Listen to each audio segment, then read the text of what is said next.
thank everyone for joining. And, at this time, it's really special because our mother's family entered Auschwitz on Gimel Sivan, and they went to the gas chambers, and our father's family entered on Leil Shavuot. So aside from our father's yahrzeit, it's a really memorable, like a time for remembering for our family. So thank you so much for this shiur in their memory. Okay. All right. So the dedication, will you start with that? Yeah, I'll start with the dedication, certainly. Okay, I want to mention every year at the yahrzeit of Mr. Kirsch, Shalom ben Yitzchak Chai Zissel, we have a special shiur in the shul. This year, because of the coronavirus and everything that's taken place, we weren't able to have it on the regular day of the yahrzeit, which I think is Tessir, no?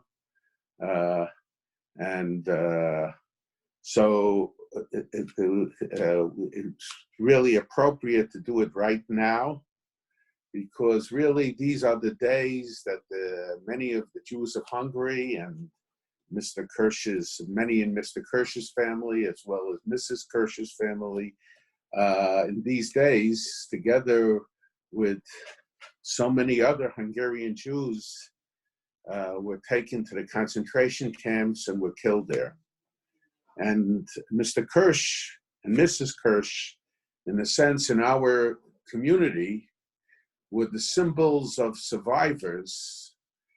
They reminded everybody of the past, and this will be a topic of the shiur, but they didn't stay in the past. They were able to remind everybody of the past, about the past, in the present and in the future. Okay, now the shiur,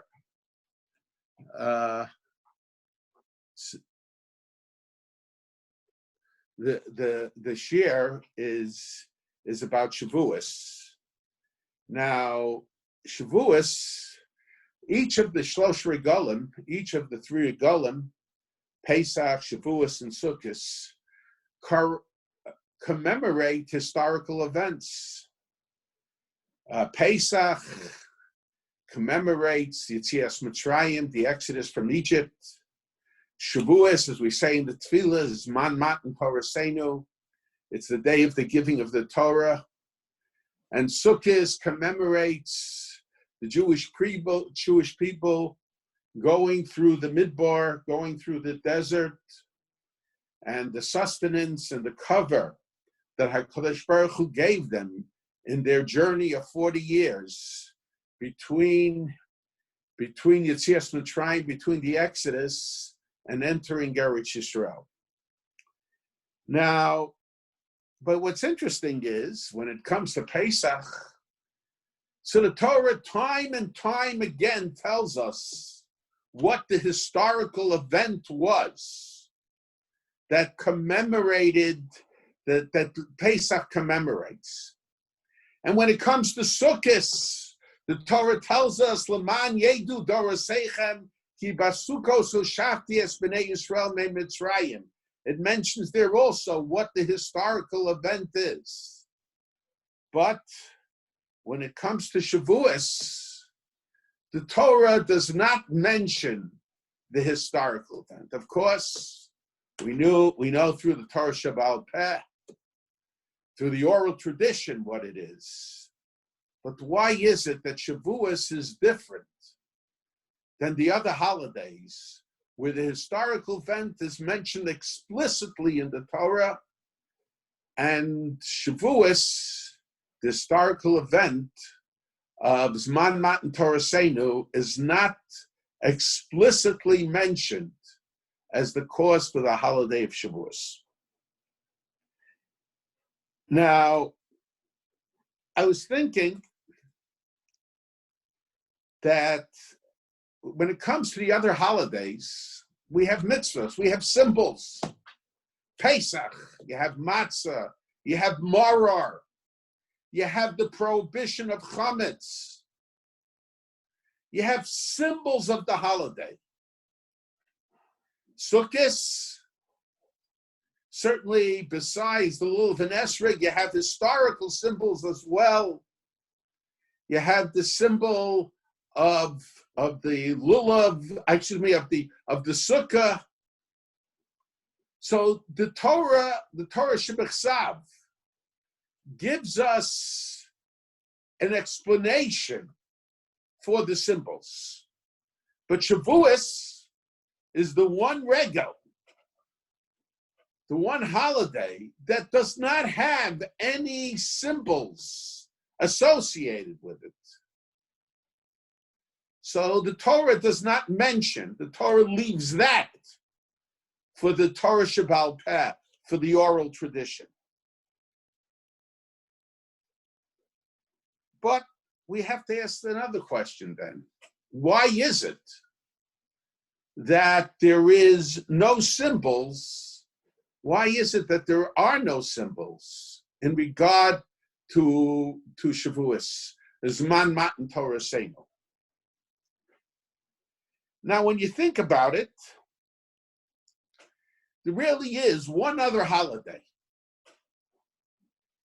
that does not have symbols associated with it, and that is Shmini Atzeres. Shmini Atzeres is the 8th day of the Sukkot holiday, but as Chazal tell us, it's regel b'fnei atzmo. It's a holiday in itself, and there are no symbols. That doesn't answer our question. That just means that we have to understand what is it about Shavuos and Shmini Atzeres that they do not have symbols associated with them. Now, there is a Pirkei Rav Kahana, a Medrash, so that says that just as there are 50 days between Pesach and Shavuos, there should have been 50 days between Sukkot and Shmini Atzeres. Obviously, it would not have been called Shmini Atzeres under those conditions. But HaKadosh Baruch Hu, because if it had been a separate holiday, separated by days, the Jewish people would have to go back to Yerushalayim an extra time. And that was during the rainy season. The rainy season starts right after Sukkot. So HaKadosh Baruch Hu and the Torah did not want the Jew to have that burden of tracking back in the mud. Consequently, the Torah attached Shmini Atzeres to Sukkot. So we have to understand, what is the significance of 50 days? That there are 50 days between Pesach and Matan Torah, between Pesach and Shavuos, and 50 days, and there should have been 50 days between Sukkot and Pesach, if not for the fact that the Jewish people would have to go back in the mud because of the rainy season. So we have to understand, what does 50 symbolize? Now, I would think that where do we see symbol of 50? In the Yovel year, in the Jubilee year. In the Jubilee year, the slaves went free. In the Jubilee year, the properties that were sold were returned to the former owners, to the families of the former owners with certain limitations. Now, it's very interesting when it comes to slaves. A slave who, after a Eved Ivri, a Jewish slave, or servant might be a better word, who said, "Ahafti es Adoni es Ishi ves Bani loetzel chavshi." He said he didn't want to go out free. He wanted to stay in his master's house. So va'avadol olam. So the simple reading of the words of the Torah is he's his servant forever. But we know that that's not the halacha. The halacha is that he goes out in the Yovel year, in the Jubilee year. Still the Torah says, va'avadol olam. I think the idea is that when we speak about the 50 years represents a different era. And la'olam means for the duration of this era, of this period of time, of this period of history. And it could perhaps be understood a little bit. Certainly they talk about life being 70 years. Baruch Hashem, today we live longer. But the person becomes an adult, not in regard to chiyuv mitzvos, but in regard to many things at the age of 20. So in other words, adult years, the adult lifetime, could be identified with 50 years. Now, what I want to suggest is that when we speak of Zman Matan Torah Seinu, we are not talking about the actual giving of the Torah, of the historical event that happened thousands of years ago. But what we are speaking about is the era that began with the giving of the Torah. You can call it the era of Torah. The era of Torah begins with Matan Torah. And as far as Sukkot and Shmini Atzeres is concerned, now what does Sukkot commemorate? Sukkot commemorates the Jewish people going through the desert, living in huts. There is a machlokes, whether it was huts made from heavenly clouds, or it was simple huts made by the Jewish people themselves. But it commemorates the Jewish people going through Golus. I want to suggest that Shmini Atzeres commemorates the Jewish people leaving the desert. Sukkot commemorates the Jewish people going through the desert. Shmini Atzeres commemorates the Jewish people leaving the desert and entering Eretz Yisrael. And in entering Eretz Yisrael, we're not just commemorating the act of Yehoshua entering Eretz Yisrael. We are commemorating the era of Eretz Yisrael.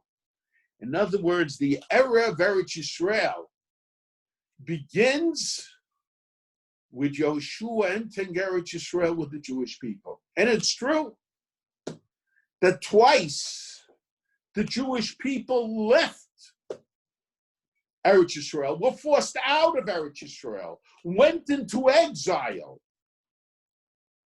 But that was a deviation from the way things should have been. Really, it should have been that the Jewish people would have stayed in Eretz Yisrael. So, in a sense, we could suggest that the days, the Sphira days, between Pesach and Shavuos that commemorates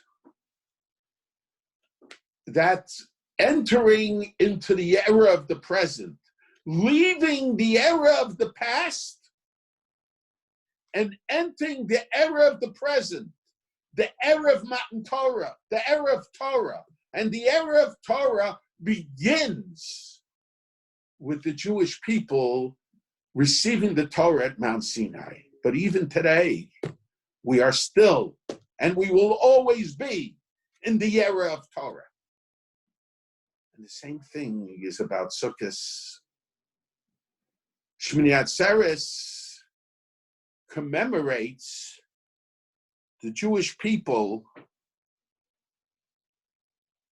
the Jewish people, the Sukkot commemorates the Jewish people going through the desert and God taking care of them. But Shmini Atzeres commemorates the era of Eretz Yisrael, the present.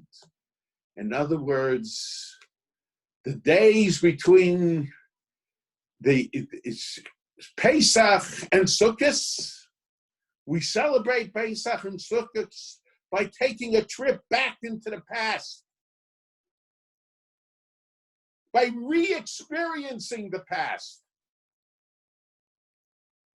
Shavuos and Shmini Atzeres, we are in the present. And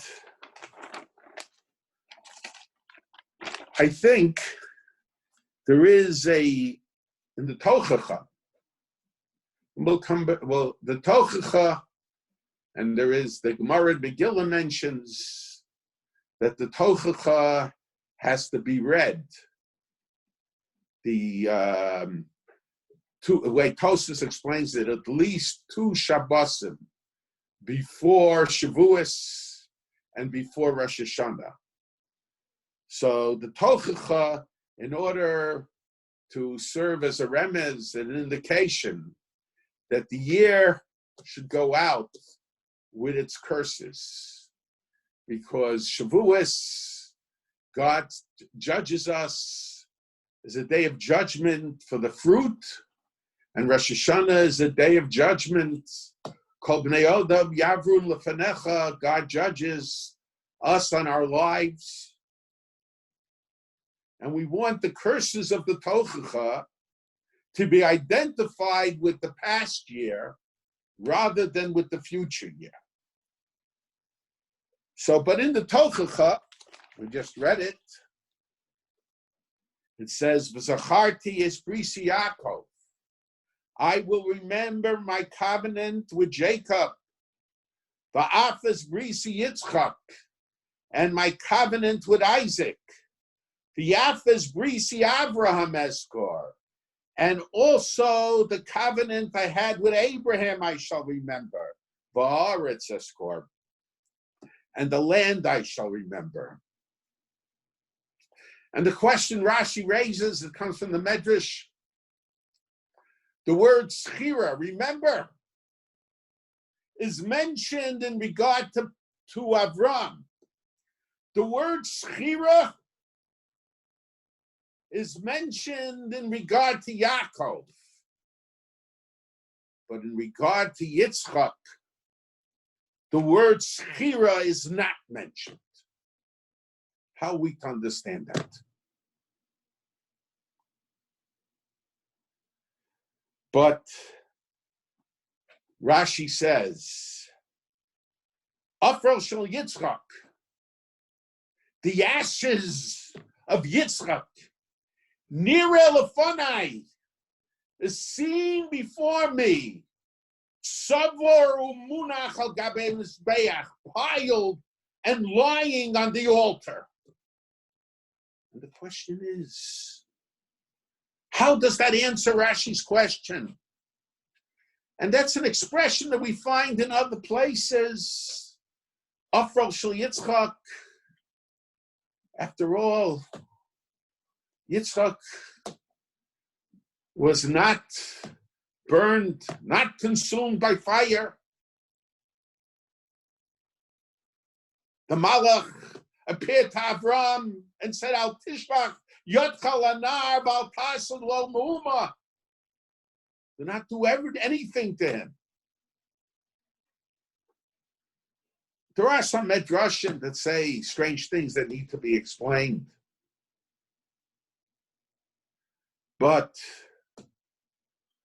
and what does it mean? It could say the ashes of Yitzchak means the ashes that are in place of Yitzchak.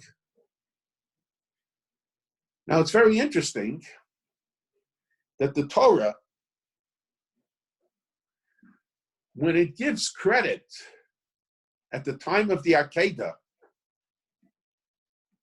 it gives credit to Avram, but very little credit is given to Yitzchak. And it's a question, why is there so little credit given to Yitzchak? And I think, although in the Tfilas, we do make reference and to Yitzchak, to the schus of Yitzchak, to the merit of Yitzchak.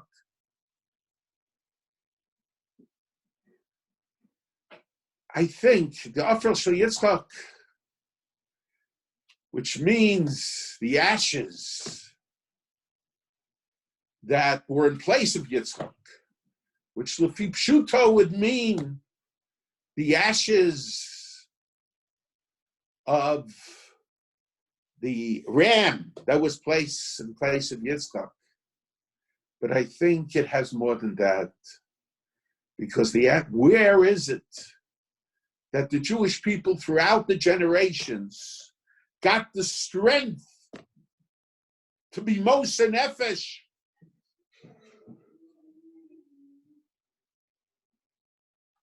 to persist in spite of all the decrees,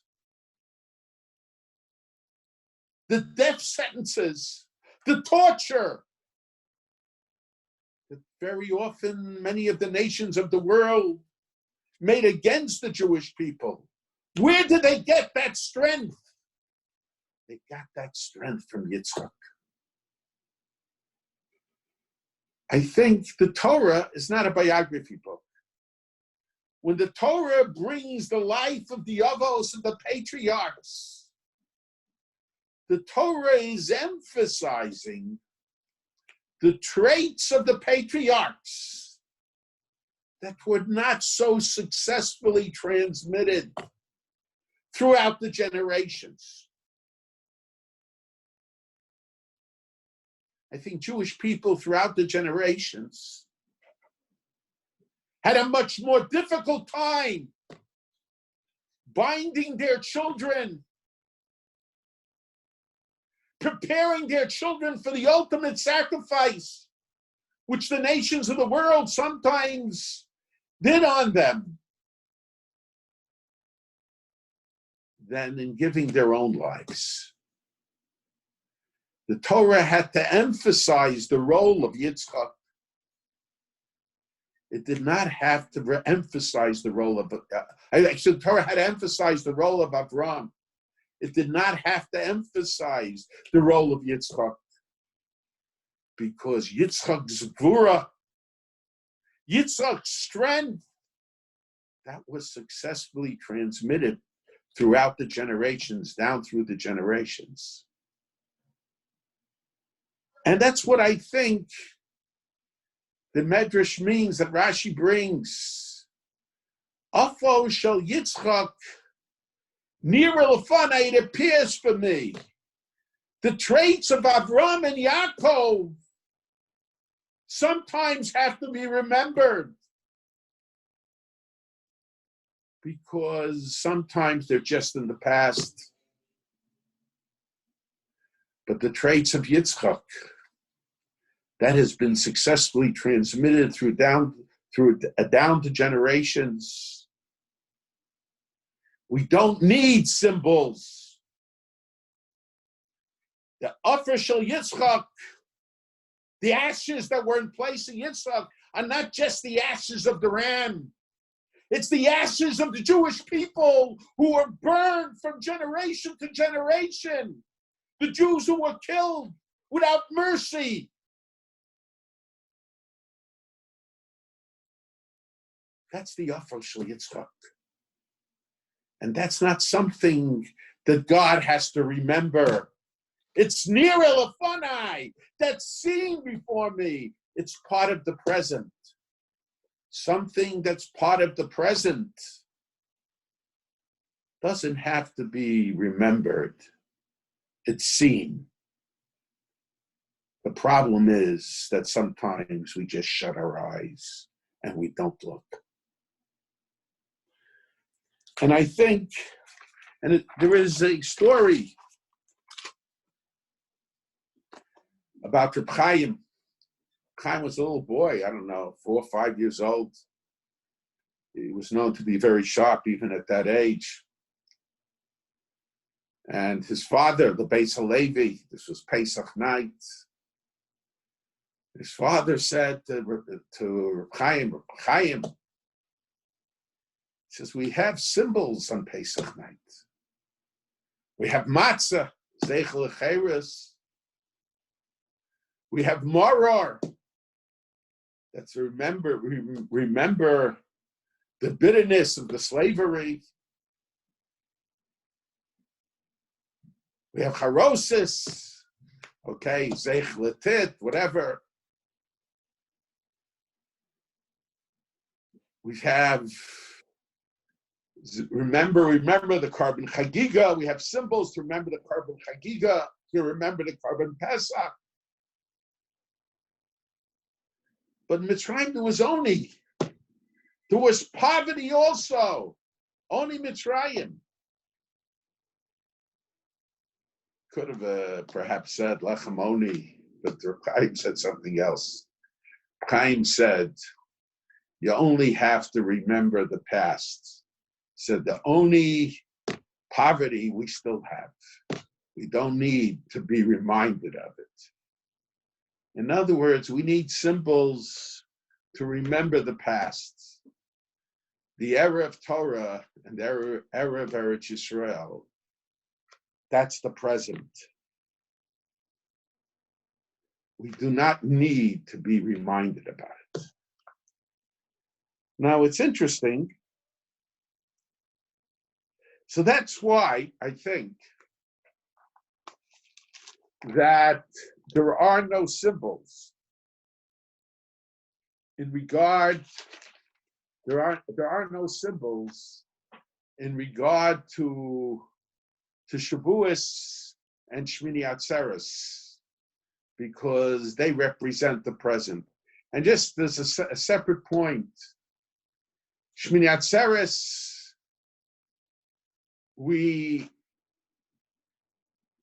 as I mentioned, we go from our Diras Harai, from our temporary dwelling of Sukkos into our permanent dwelling. And it's important for the Jew to know that irregardless of the circumstance, that we find ourselves in Golus, in exile, there are sometimes better circumstances and sometimes worse circumstances. But those are our Diras Harai. It could be a Diras Harai of 1800, 1900 years, but it's still temporary dwellings. Because this is the era of Eretz Yisrael. Shmini Atzeres Tia Lachem. So the Targum says, Yonasan ben Azio, you'll go into your permanent dwelling, into your house. Eretz Yisrael is our permanent dwelling. Now, so in a sense, by Matan Torah, we say, I've mentioned it before, in the Haggadah we say, Ilu kirvanu lifnei har Sinai. If you brought us close at Mount Sinai, v'lo nosan lanu es haTorah dayenu, and you didn't give us the Torah, that in itself would have been remarkable, just coming to Har Sinai. And the question everybody asks is, what would have been the significance of coming to Mount Sinai and not receiving the Torah? But the answer is, when the Jewish people came to Mount Sinai, there was revelation. They sensed the presence of God. Ilu kirvanu lifnei har Sinai doesn't mean you brought us close to Mount Sinai. Ilu kirvanu lifnei har Sinai means you brought us close to you at Mount Sinai. As a matter of fact, Rosh Hashanah, the question is, what's the significance of Rosh Hashanah? Rosh Hashanah, we say the Tochacha has to be 2 weeks before Rosh Hashanah and before Shavuos. What's the common denominator? And Rosh Hashanah, the main mitzvah of Rosh Hashanah is the blowing of the shofar. And what does the blowing of the shofar symbolize? Uvekol shofar hafata. At Mount Sinai, God made his presence known to the Jewish people. So at Mount Sinai, the Jews not only received the Torah, the Jews sensed the presence of God. And when we say, now the question is, what is the significance from a halachic perspective? Let's say the significance of Eretz Yisrael from the time of the Avos, from the time of the patriarchs, until Yeshua entered Eretz Yisrael. And what is the significance, the way we paskin during the 70 years between the first Churban and the second Churban, between the first Commonwealth and the second Commonwealth, when the Jewish people were in Babylonian exile?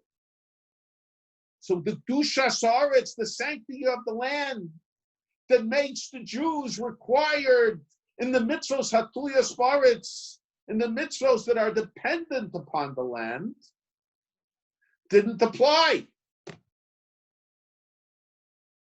So did Eretz Yisrael lose its significance in those 70 years?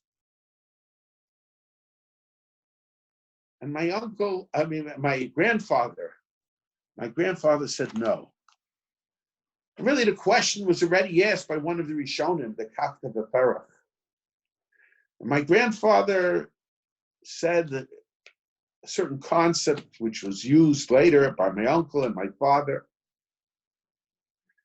besides the Dushas Haaretz, besides the sanctity of the land that makes the Jewish people required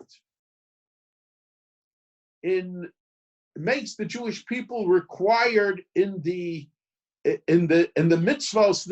that are dependent upon the land, like Trumos, Maestros.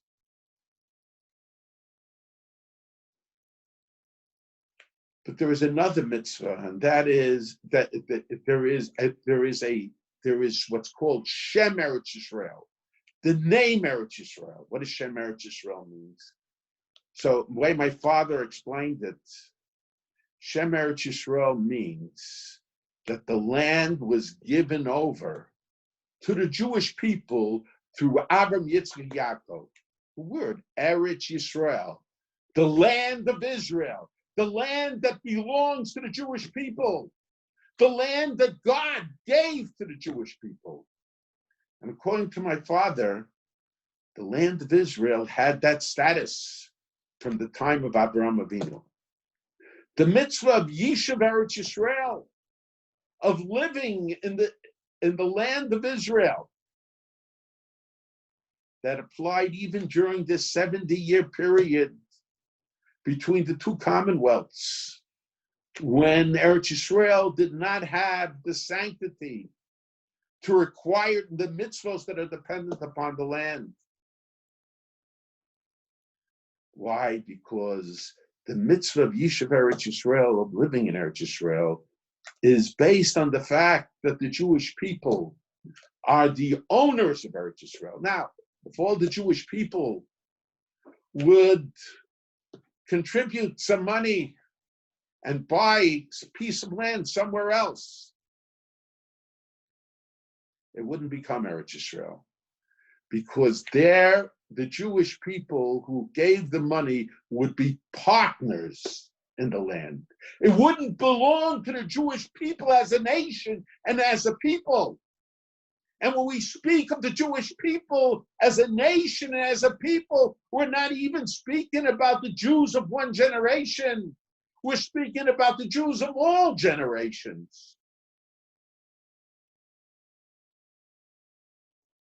And when the Jewish people came into Eretz Yisrael in the time of Yehoshua, they already were owners of Eretz Yisrael. But they were demonstrating their ownership by becoming residents of Eretz Yisrael. The Kedusha of Eretz Yisrael for the mitzvos manifests itself in the residency of the Jewish people in the land of Israel. The ownership in the land of Eretz Yisrael that was already given over to the Jewish people from the time of Avraham Avinu. However, the Kaftav Aferach, when he speaks about the uniqueness of Eretz Yisrael, he mentions another thing. He says that even during that 70-year period, and even before the Jewish people entered the land of Eretz Yisrael, let's say after Yaakov Avinu went down to Egypt, until they returned in the time of Yehoshua, besides the Kedusha, the sanctity for the mitzvos, there is another Kedusha. There's another sanctity to the land. And that Kedusha is the Kedusha of the presence of the Shekhinah. When Avram went to Eretz Yisrael, the Medrash tells us, by El Eretz Asher Areka, I will show you. God accompanied Avram to Eretz Yisrael. And in a sense, God's presence was always in Eretz Yisrael. I always mention God's presence is all over the world. But in certain areas, God made it easier for us, made us more sensitive to his presence. In Eretz Yisrael, we're more sensitive to the presence of God. In the Beis HaMikdash, we're more sensitive to the presence of God. God is everywhere. But God gives us the ability, depending upon where we are, to be more sensitive to his presence. So in a sense, I think, and God revealed himself at Mount Sinai. So in a sense, I think and it's brought down, it's very interesting, the Shtei Halechem, the sacrifice of the two breads that were brought and waved on Shavuos. It had to be Moshe Soloveichik, it had to be from Eretz Yisrael. And the Gemara in Menachos asks a very strange question. What happens if the kernels of wheat fall from the clouds? So it didn't come from Chutz La'aretz, it didn't come outside from the land of Eretz Yisrael. But it fell from the clouds. It didn't grow in the land. And the way Tosfos explains it, I agree, it's a little strange. But Tosfos' explanation is that it was b'derech nes, it was miraculous. So the Chalkas Yoav says, what is it? He says, I have a lot of trouble with it, but he says the sky, the clouds, Hashemayim Shemayim LaHashem Varetz Nasan L'Bnei Adam, that the clouds, the heavens, represent the upper worlds. And Eretz Yisrael also has something in common with the upper worlds. So if the grains, seeds of grain fall from the heavens, so it's identified with, in a miraculous manner, it's identified with heaven. Maybe it should be just like Eretz Yisrael. And they all ask the question, why isn't this mentioned only in regard to the carbon of Shavuos, the sacrifice of Shavuos? Why isn't this Gemara mentioned also in regard to the Yomer? And I think if we accept the Chalkas Yoev's Pshat, which is somewhat strange, if we accept the Chalkas Yoev's Pshat in the Gemara, we could perhaps understand it. Because Shavuos is the holiday, the Erev Torah. But the Erev Torah is more than just the Erev Torah. It's the era of revelation. The era when God came down to the Jewish people. And in a sense, there's a special connection between the sanctity of the presence of God in Eretz Yisrael, which according to the Kaftav of Terach began at the time of Avraham Avinu, and the giving the Sinai experience, which is the beginning of the era of Torah. In Hasidus, they say the separation between heaven and earth was removed at Matan Torah. And to a certain degree, that separation, the removal of that separation, was a permanent removal. So on Shavuos, which commemorates not just the giving of the law of Sinai, but the experience of Sinai, of sensing the presence of God. We emphasize the presence of God in the land of Israel. And the Shtei Halechem comes from the land of Israel, but we're emphasizing the spiritual nature of the land of Israel, of the presence of God. So consequently, in regard to the Shtei Halechem, the Gemara, according to Tosfos, asks the question, what happens if there are grain comes that are identified with this, its source is identified with heaven? Are they also kosher for the carbon of the Shtei Halechem, of the two breads that are given on Shavuos? Now, if all of Eretz Yisrael has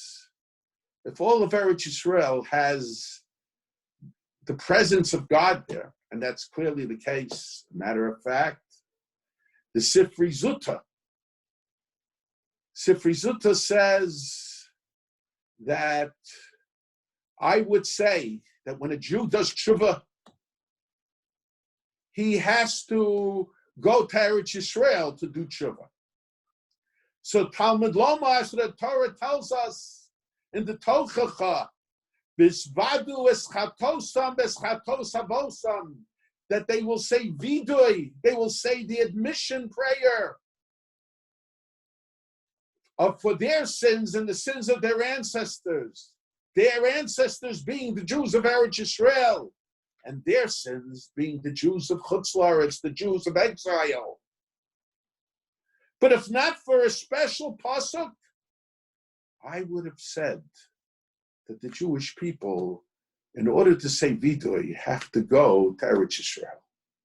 On the basis of logic. How are we to understand that? That on the basis of logic, we would have said such a thing. But the answer is a Jew who sinned, to a certain degree, he rejects Sinai.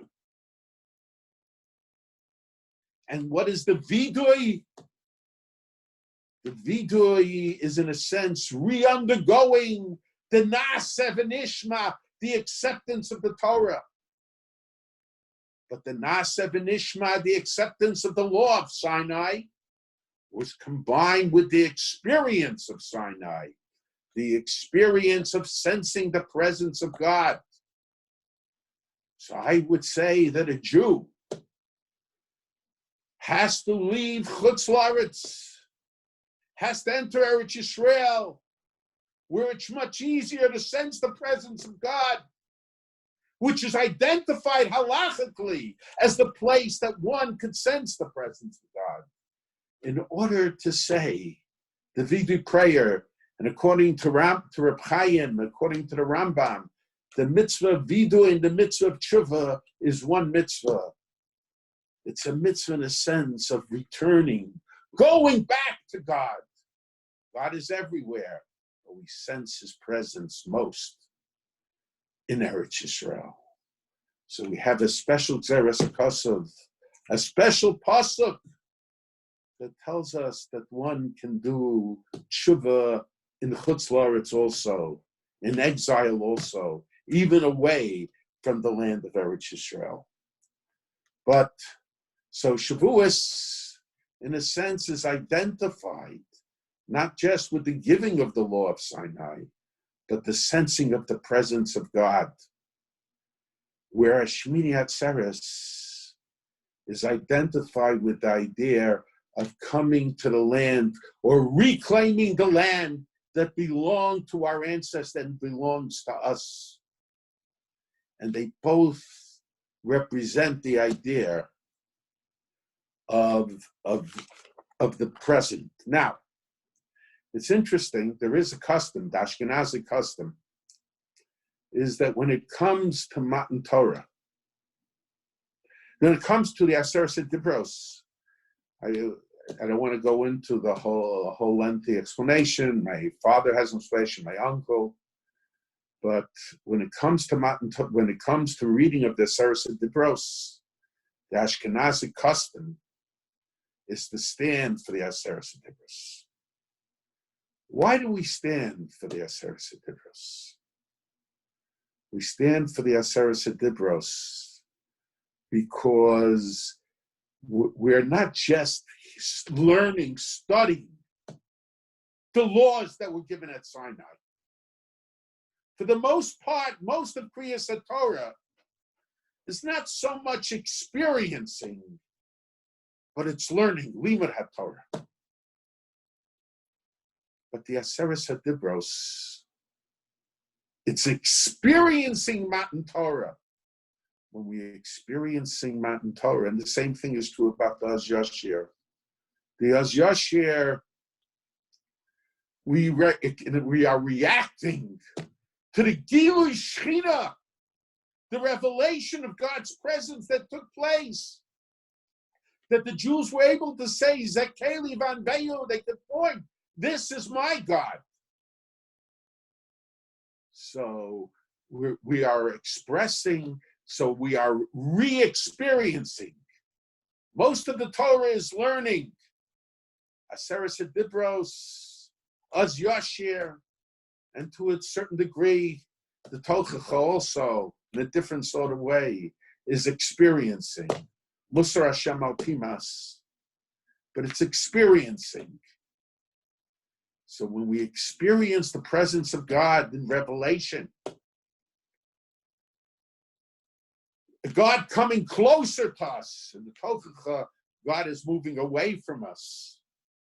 But in the Aseret Dibros and in the Az Yashir, God is coming closer to us. When we're re-experiencing Mount Sinai, we have to stand because we're not just learning the Aseret Dibros. We're not just hearing the Aseret Dibros. We're not just reading the Aseres Dibros. We are experiencing the giving of the Torah. And since Shavuos is not a holiday of the present, it's a holiday, actually not a holiday of the past, it's a holiday of the present. So we have to experience Matan Torah not just in the past. We have to experience the presence of God in the present. If I have to talk about the difference between the Jews of the past, the Jews of Europe, and the Jews of today, I would say the major difference, there are many differences, but the major difference is not even the difference in the learning, in the amount of learning that took place, certainly in the quality of the scholarship that took place. But the major difference, I think, is your average Jew in Europe sense the presence of God. The Jews of America,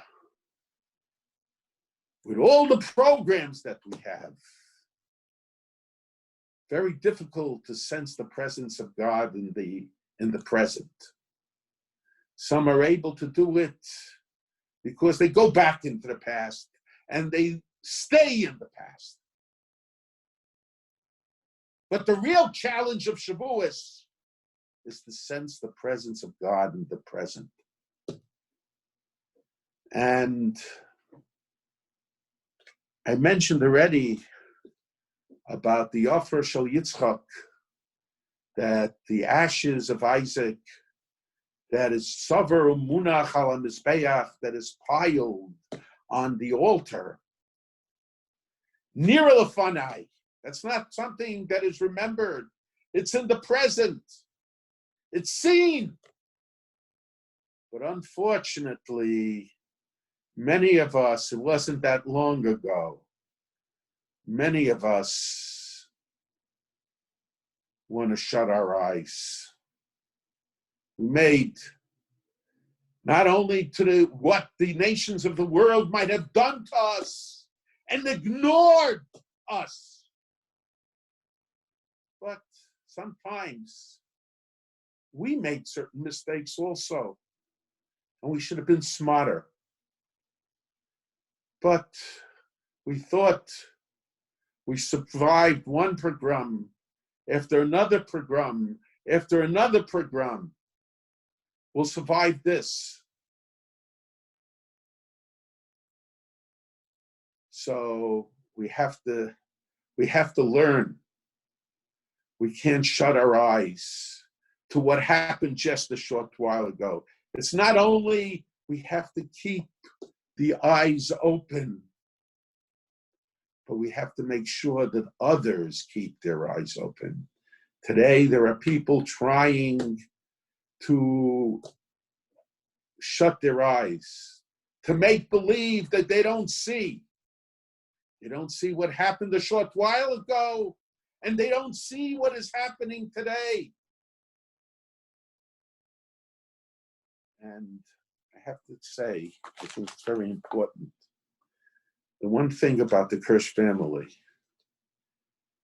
on one hand, they were the leading advocates, and certainly in the Orthodox community of Chicago, Mr. Kirsch and Mrs. Kirsch, for the idea that it's important to remember the Holocaust.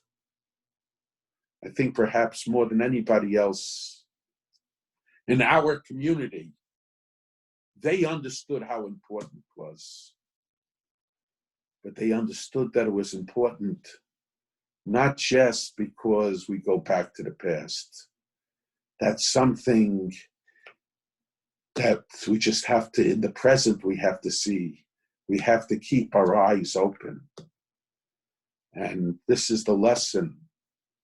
I think when we commemorate their yahrzeit, and we commemorate the yahrzeit of their family, many who went into the gas chambers, Al Kiddush Hashem at this point of the year, that we have to keep our eyes open. And Be'ezus Hashem, if we keep our eyes open, we should be able to see soon the Gula Shlema B'mehera B'yameinu. Okay. Thank you, Rabbi. If anyone has questions, please type them in the chat box and I'll ask them.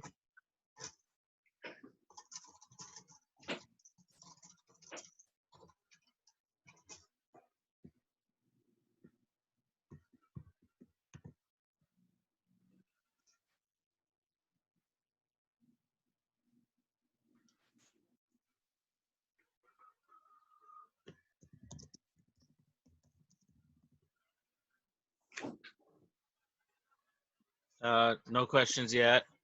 Okay.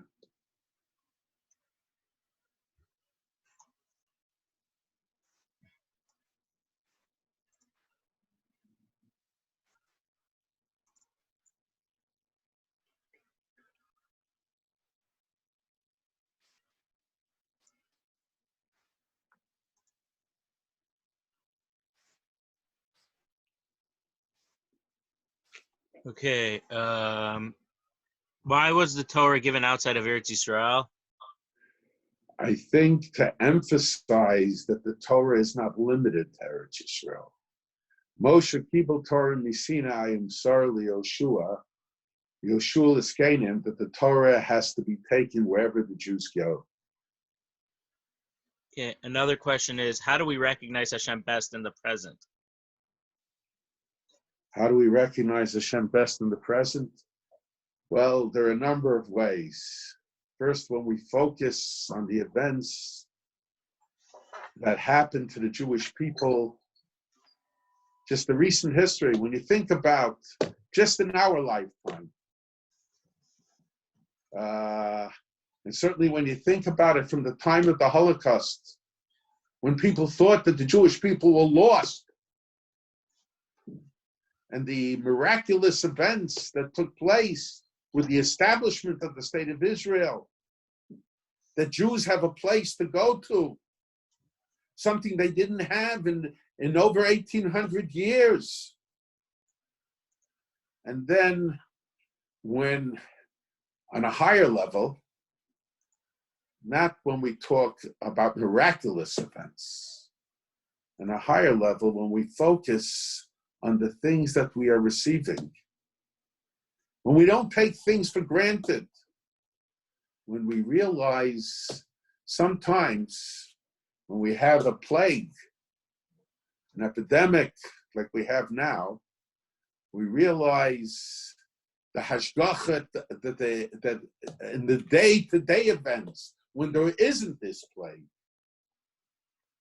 then we come to see what HaKadosh Baruch Hu has done.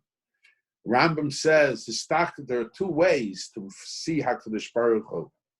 Ram says, actually the Sifri says it, Histakel b'taraso, histakel b'olamo. Look at nature. And when we look at nature, of course, if we have the proper attitude, so nature is a curtain that sometimes hides God. But if we penetrate nature, so we see how HaKadosh Baruch Hu is acting with us and is taking care of us. And the same thing is true, histakel b'taraso.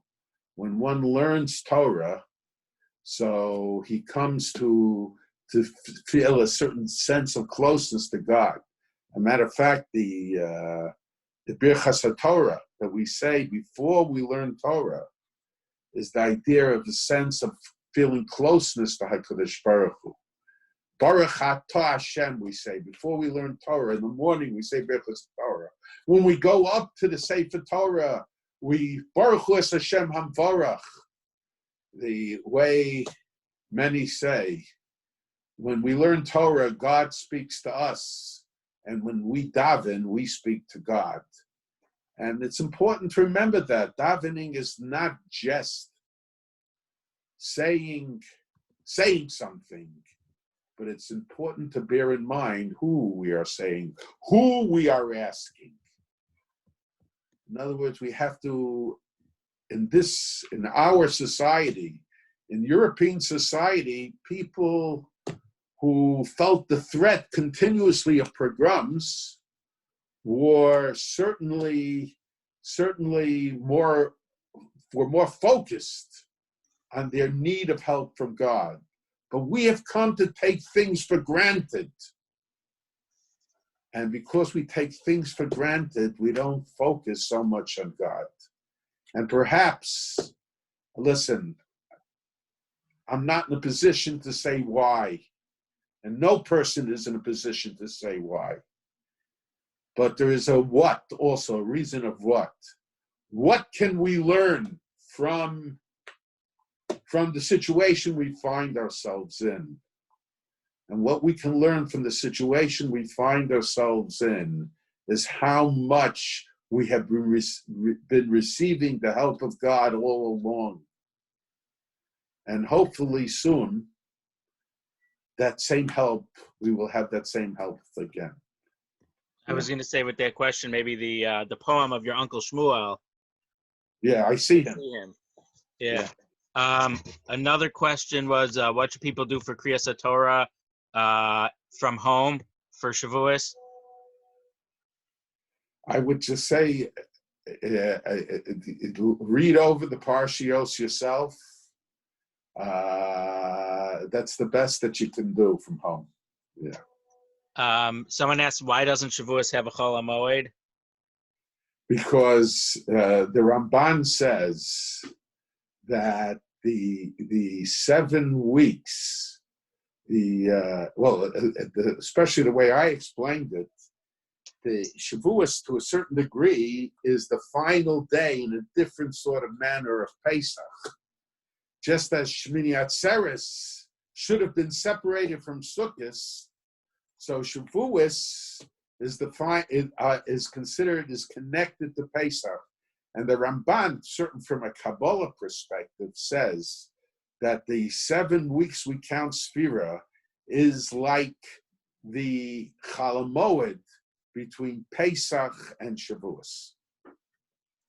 Matter of fact, while we're at it, it's brought down in Shulchan Aruch that there was a custom to not do work at the beginning of the night until one counted Sphira.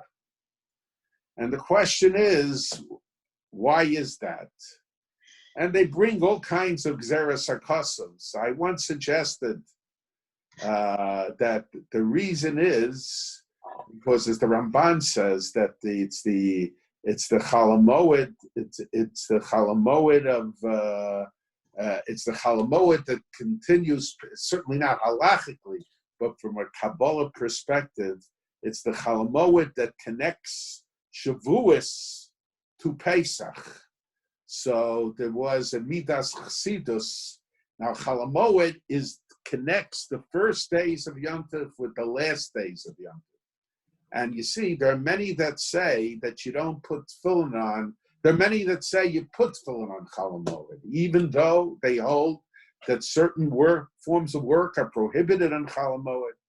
And even though the mitzvos of the holiday apply to Chol HaMoed, nevertheless, they say that Chol HaMoed is not an os, it's not a sign.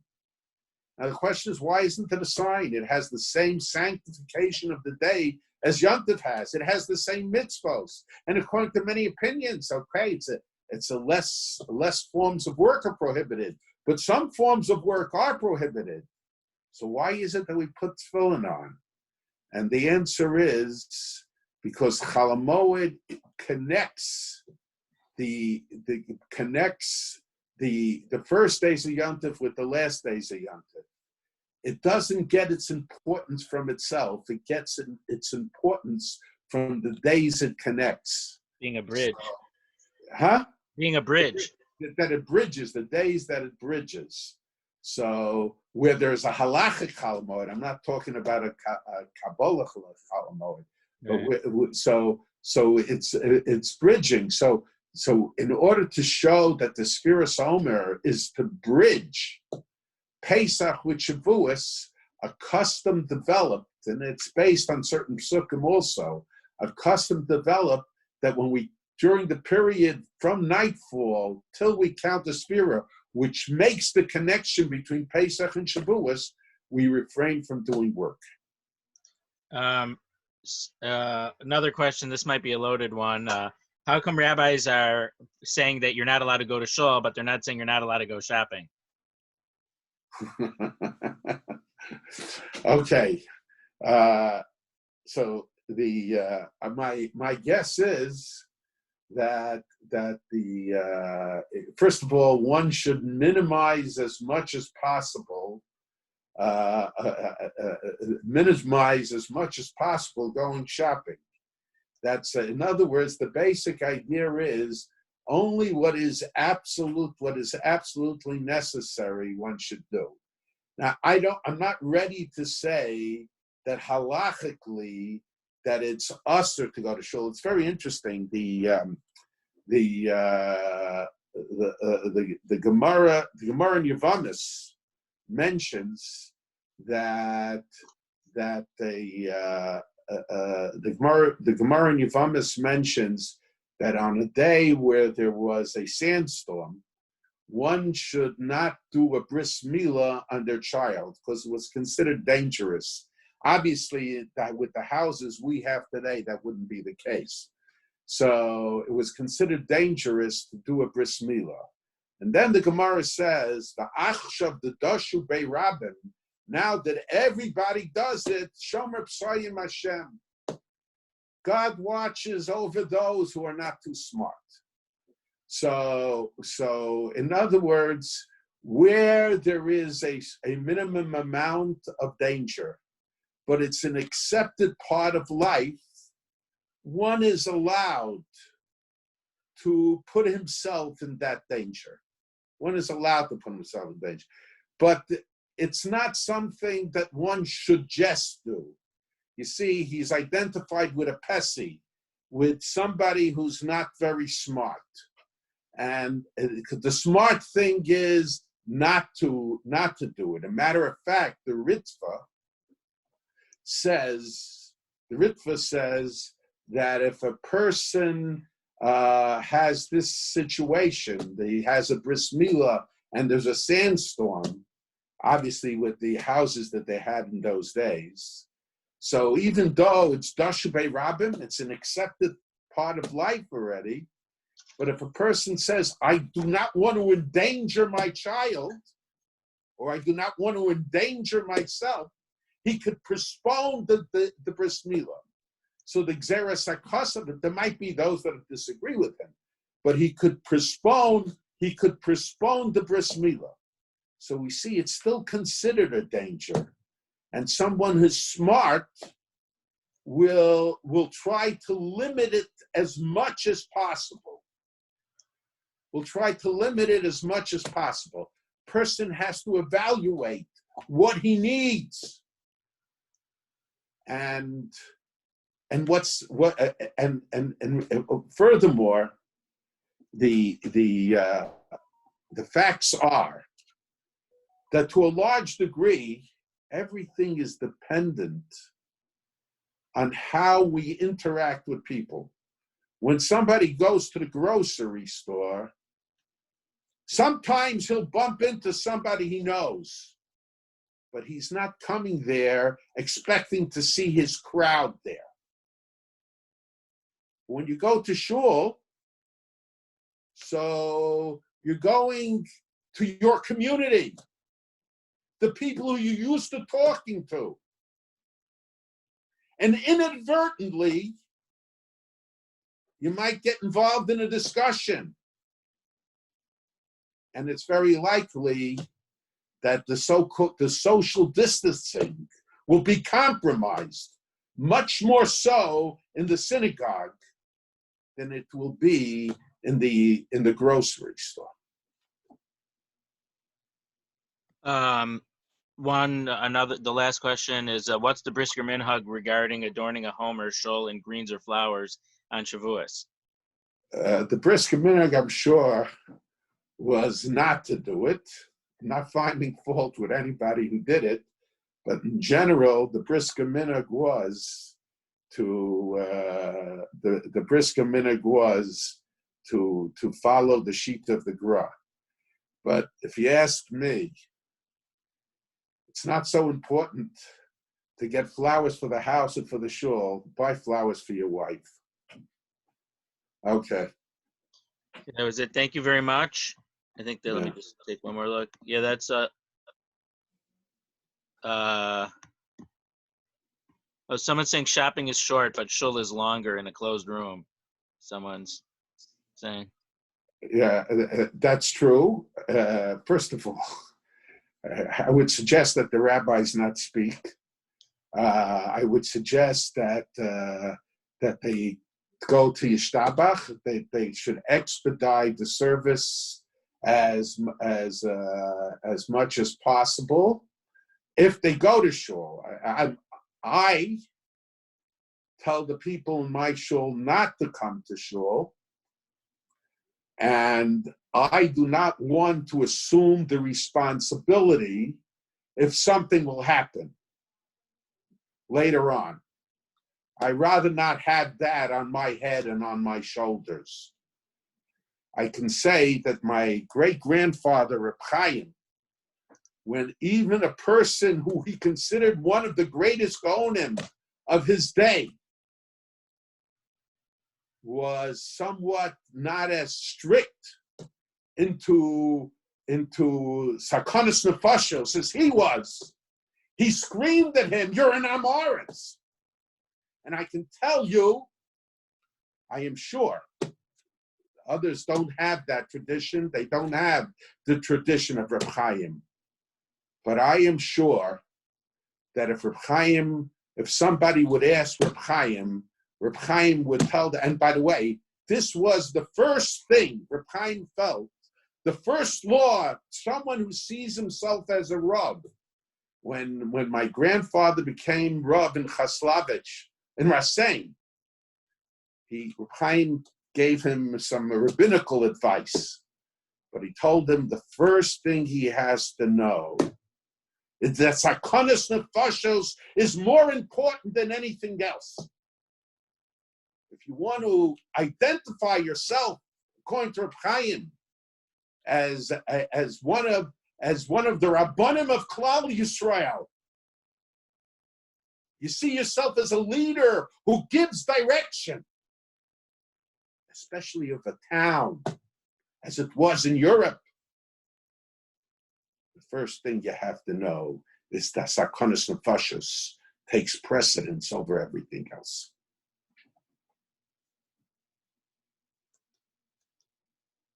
Okay. Thank you very much. Thank you, everyone, for joining. Next Sunday, do we plan on having a share? Yeah, believe that, or yeah, sure. Okay, great. So good Chodesh, everyone. Thanks for joining.